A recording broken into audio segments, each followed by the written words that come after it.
Welcome back. Last summer, I learned that one of our staff members' daughters had made the national rhythmic gymnastics team again. By the way, it was the third time in a row. And I was in New Orleans with her dad when he got the news. We were all so happy for them. And it's been so exciting to watch her follow her dream of going to the Olympics. So when the games were canceled just last month, I understood how devastating it was for their entire family. I'm Izzy Conner, I'm 19 years old, and I'm on the USA national team of group rhythmic gymnastics. Being in the environment of the Pan American Games was basically like a mini Olympics. Hey, USA, let's go all the way! We won 2 silver medals, and when we walked back into the cafeteria with our medals hanging around our necks, everyone in the cafeteria stands up and applauds you. Just to be able to walk in there like with my team and show Team USA like we won a medal for them is like just incredible. The 2020 Summer Olympics, now the latest major sports cancellation caused by the global COVID-19 pandemic. And then we found out from the news and Instagram that the Olympics were going to be postponed a year. You know, we've all planned our lives, and most of us were going to retire after this season and start the next chapter of our lives. When it all started to hit me, I was sitting in my room and I was alone. And I just decided to run, and I just ran as far as I could. I decided to pretend like I was pounding everything into the ground with each step. I cried and I called one of my teammates, and like we kind of just bonded over that. My team is like a group of sisters. We have been through everything together. We live together and we're traveling the world together. But it's a very real possibility that the Olympics are going to be canceled in 2021. And like we've gone through a lot of things in the past, obviously nothing like this, but we just don't know.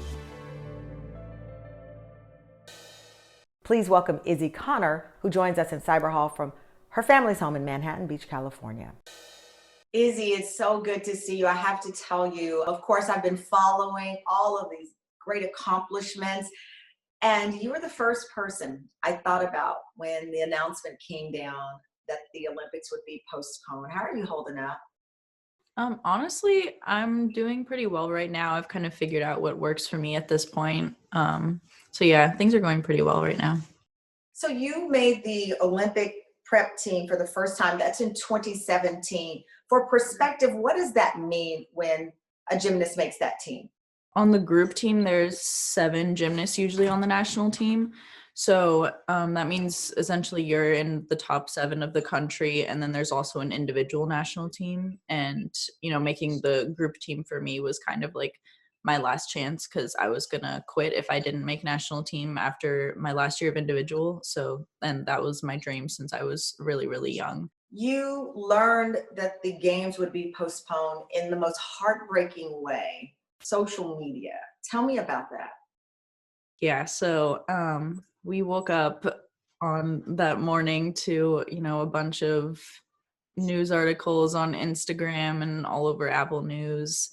You know, we had a feeling that it was going to happen, and you know, we had a meeting with the USOC, and it seemed like that was where it was going to go. But you know, we were all kind of thinking with rose-colored glasses and thinking that, you know, maybe it would still happen this year, only be postponed a little bit. But, you know, as things got worse, it was pretty apparent what was going to happen. And yeah, we woke up that morning not knowing that that was going to be the day that they were going to announce it. And yeah, you know, it was pretty devastating at first. You know, we were prepared to retire after this year of competition. We had just kind of planned our lives out up until that point.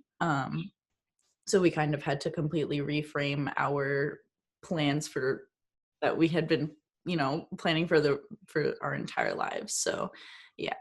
I'm watching you. You're so composed right now. And I know that an athlete at your caliber, you're trained to handle pressure. You don't break under pressure. It took a couple of days for this to hit you, I think just because of the way you athletes are wired. When it sunk in, that, as you put it, from the early days of your childhood to now, to postponing big moments of your life, that this would be delayed. You went from thinking about retirement to what? Yeah. So at first it was definitely really hard to like think about doing all the, you know, sacrificing everything for another year. Like a year sounds so long at first. For me, it took me like at least 2 days to process what kind of happened, because, you know, at first I didn't really realize. I kind of like pushed it aside and I was like, all right, I'm just gonna like Did you not feel think about this robbed? right now. Did you feel robbed? Did you feel anger? Did you feel robbed? Like, come on, why now? Why this point in my life? Yeah, I mean, I was really frustrated, and I think we were all really frustrated. You know, all of us had plans for the next year. You know, I was supposed to go to college.